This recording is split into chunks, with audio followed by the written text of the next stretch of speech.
Et nous retrouvons de nouveau notre envoyé spécial à Rabat, Ikram Benchrif. Alors Ikram, le débat se poursuit. Où en est-on actuellement ? Tout à fait, Solène. Le débat se poursuit depuis ce matin. La question maintenant de la situation de Jérusalem et des habitants de Jérusalem est débattue en ce moment même par un ensemble de participants de haut rang. Mais bien avant cela et en parallèle aussi se déroulent des rencontres à huis clos qui ont réuni jusqu'à présent des ministres des Affaires étrangères, notamment jordaniens, égyptiens, mais aussi qui ont réuni le ministre marocain des Affaires étrangères Taïb Fassif Fihri, des rencontres auxquelles a pris part aussi le président de l'autorité palestinienne, Mahmoud Abbas. Rien n'a filtré encore du contenu de ces rencontres-là, mais on sait d'ores et déjà qu'il s'agit de la préparation des recommandations et de la déclaration finale de demain. Et il s'agit finalement d'une feuille de route, d'une déclaration, mais non seulement d'une déclaration, mais d'une action en fait qui sera menée et dont le Maroc est aujourd'hui se positionne comme étant le parrain. Et justement pour en parler avec nous, Monsieur Salem Chegraoui, qui est directeur de la communication à l'agence Beit Mal Al-Quds. Beit Mal Al-Quds qui aujourd'hui, dont on a beaucoup parlé aujourd'hui et dont l'action aujourd'hui a été louée par nombre de participants. Monsieur Chegraoui, bonjour et merci d'avoir répondu à notre invitation. Quel bilan tirez-vous aujourd'hui de l'action que vous menez au niveau de Jérusalem ? Écoutez, on a entendu tout à l'heure justement le message royal qui a été destiné à cette conférence avec beaucoup d'intérêt, dans lequel Sa Majesté a bien souligné l'appui de Sa Majesté lui-même, mais aussi l'appui du gouvernement du Maroc aux actions menées par l'agence Beit Mal Al-Quds Sharif à Al-Quds. D'ailleurs, cette année, comme vous le savez peut-être, l'agence a investi quelques 70 millions de dirhams dans une je dirais, importante part qui a été allouée par le gouvernement du Royaume du Maroc. Et là, je me félicite justement de cet apport et de cet appui marocain aux actions de l'agence qui sont destinées à appuyer la présence des Maqdissi sur leur territoire à Al-Quds, notamment dans les domaines de l'éducation, de la santé, de l'habitat.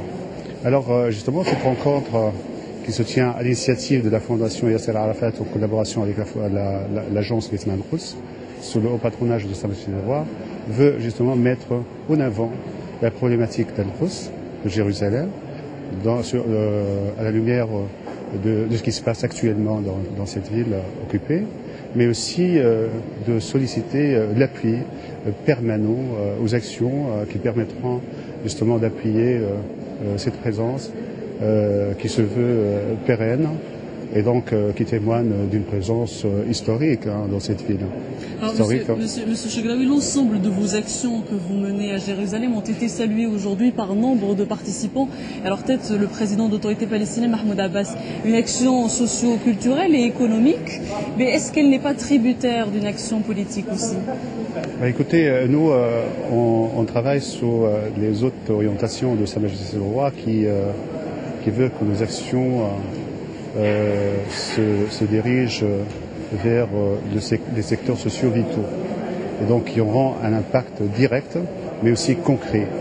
Alors pour tout ce qui est politique, j'imagine qu'il y a un certain nombre d'institutions qui font un excellent travail, sauf nous, on a choisi dans notre stratégie 2006-2014, qui a été approuvée d'ailleurs par Sa Majesté le Roi en 2006, président du comité de poste, donc qui s'oriente vers un truc concret, donc qui concerne justement le quotidien des Maqdissi.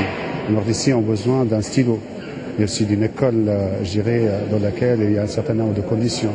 Et puis, ils ont besoin d'un service hospitalier correct, un service, je dirais, sportif, mais aussi culturel, parce que on reçoit chaque année, comme vous le savez, des jeunes Maqdissi qui se permettent de faire des déplacements à l'étranger pour la première fois. C'est très intéressant. Donc là, c'est du concret. Et là, justement, on a entendu ce matin avec un grand plaisir les passages qui se félicitent de l'action de l'agence. Et concrètement, qu'attendez-vous de cette rencontre aujourd'hui qui se tient à Rabat ?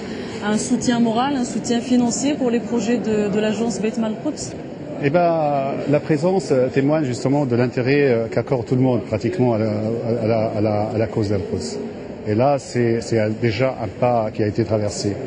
Mais aussi, il faut dire qu'on attend, je dirais clairement, un appui financier, un appui aussi par une technique, par une expertise, parce qu'on estime que les habitants tout de suite d'Al-Quds ont besoin d'un appui matériel et un appui qui leur permet de survivre dans des conditions que vous savez tous, conditions difficiles.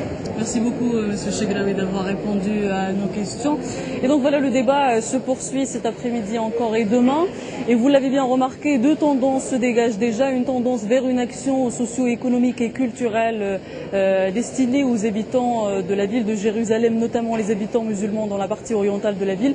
Et une action politique aussi dont tous les Palestiniens ont besoin, non seulement à Jérusalem, mais dans tous les territoires palestiniens. Solène. Ikram Ben-Shrif, merci. Nous vous retrouvons dans nos prochaines éditions pour faire le point sur ce forum international d'Al-Quds qui se déroule actuellement à Rabat.